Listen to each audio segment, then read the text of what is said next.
Salam sejahtera, terima kasih karena bersama dengan saya di Nazilin Unity Channel. Dilaporkan dan disahkan hari ini bahwa keadaan Abang Belon berkait dengan kesihatan beliau telah disahkan. Abang Belon tidak patah tulang belakang, tidak patah tulang rusuk, dan tidak patah tulang. Dokter mengesahkan Abang Belon tidak patah tulang belakang, hanya luka di dada dan pinggang. Tak ada pun patah, riuk, cuma cedera atau luka di dada dan pinggang. Dan pinggang itu saja. Ternyata andaian bahwa patah tulang belakang adalah fitnah semata-mata. Sebab dalam hal apapun jangan cepat buat andaian. Dan selalunya mereka yang bersalah akan mereka cerita untuk meraih simpati. Hari ini telah disahkan oleh seorang dokter. Saya bacakan kepada Anda. Dalam satu laporan media, sudah dinyatakan oleh seorang dokter yang merawat. Dokter yang merawat Abang Belon ini sudah mengesahkan bahwa Abang Belon tidak patah tulang. Tidak patah tulang belakang ataupun tulang rusuk. Yang hanya berlaku ialah cedera di dada dan belakang.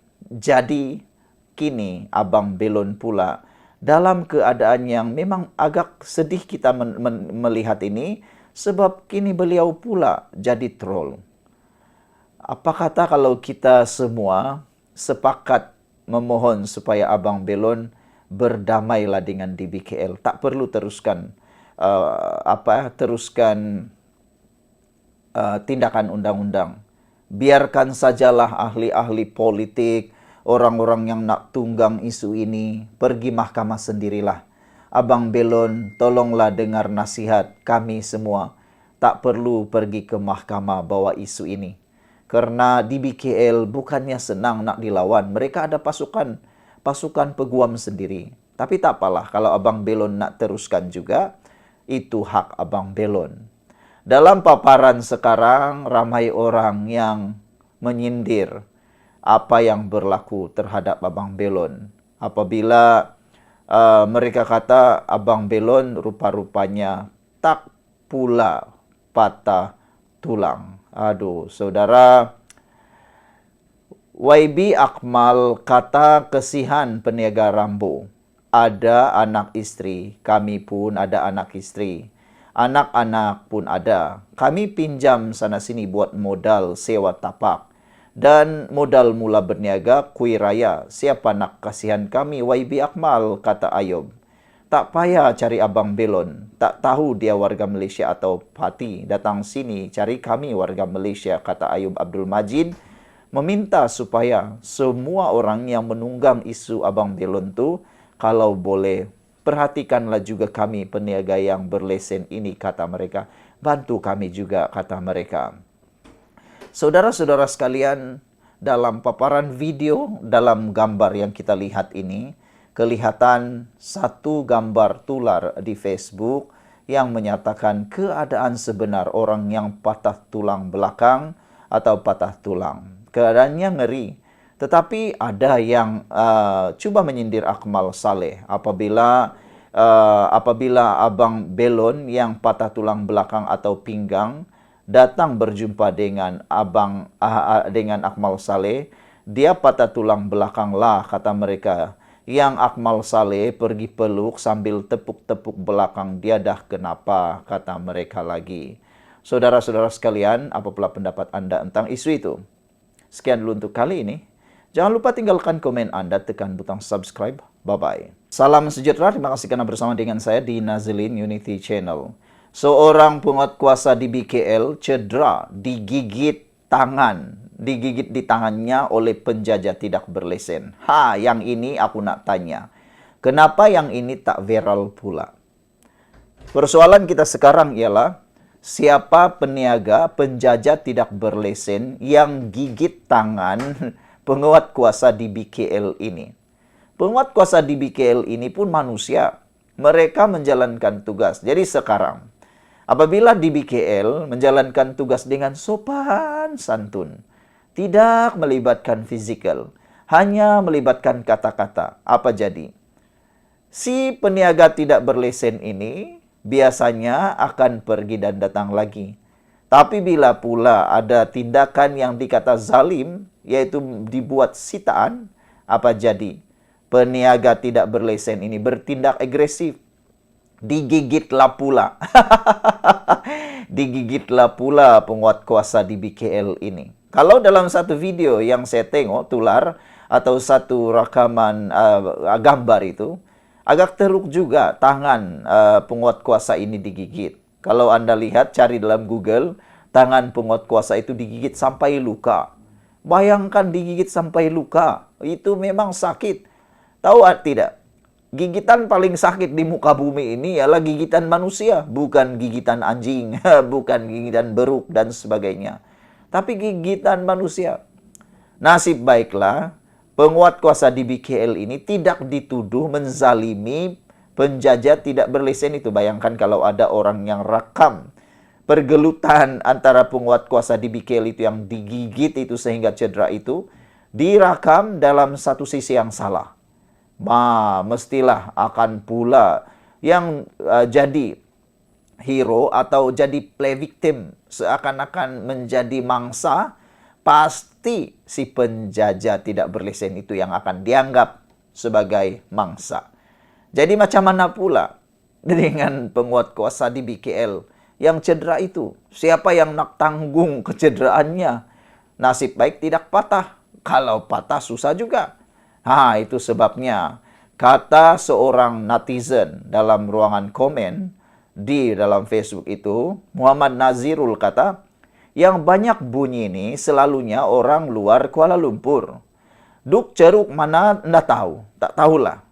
Tak tahu keadaan sekedar. Silap-silap, tak pernah sampai jalan TAR pun.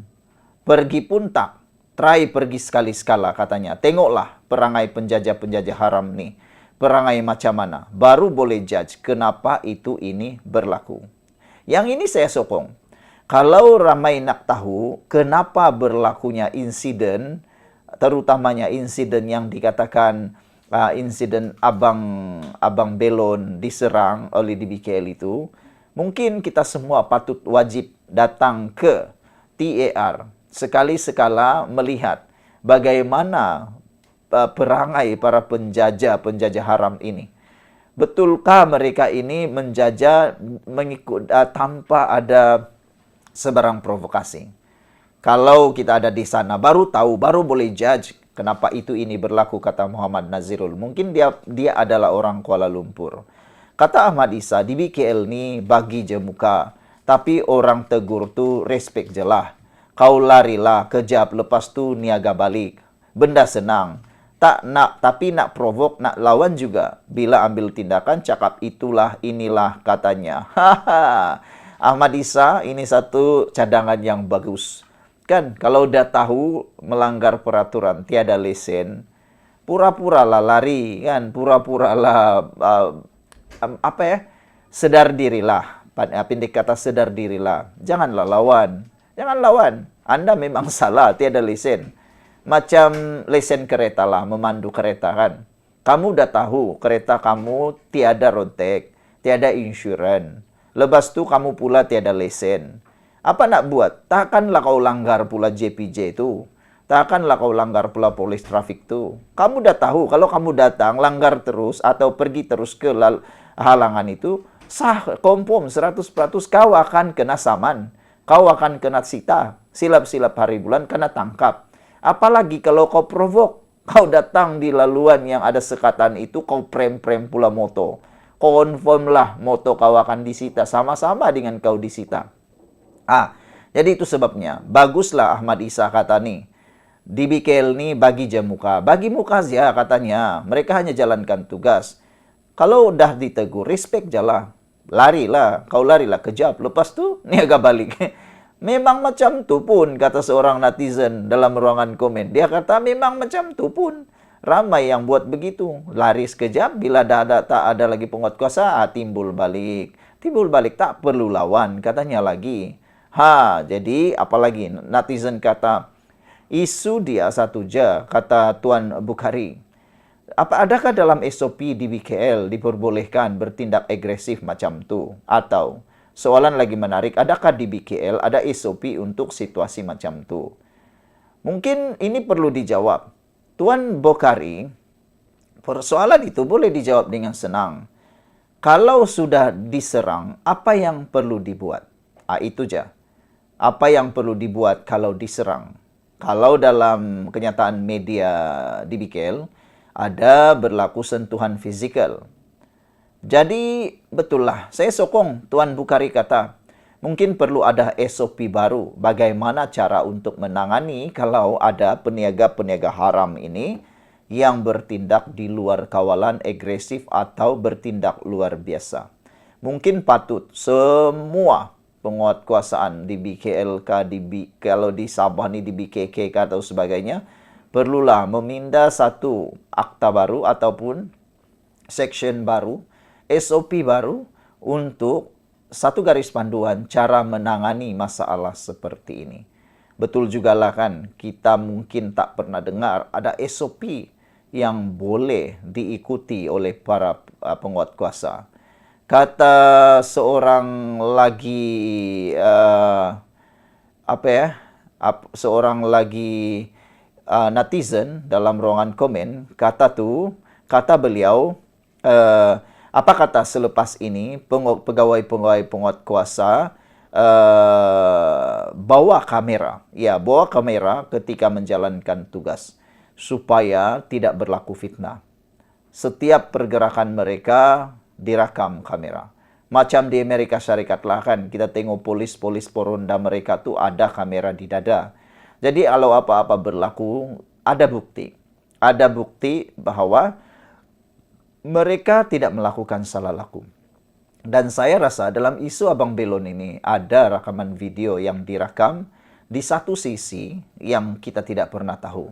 Sisi yang mana direkam oleh DBKL. Jadi itulah saya telah cakap sebelum ini, Abang Belon mungkin patut jangan bermusuh dengan DBKL. Berdamai dengan DBKL lebih baik. Karena silap hari bulan ada video yang mungkin direkam boleh melawan beliau. Sekian dulu untuk kali ini. Jangan lupa tinggalkan komen Anda.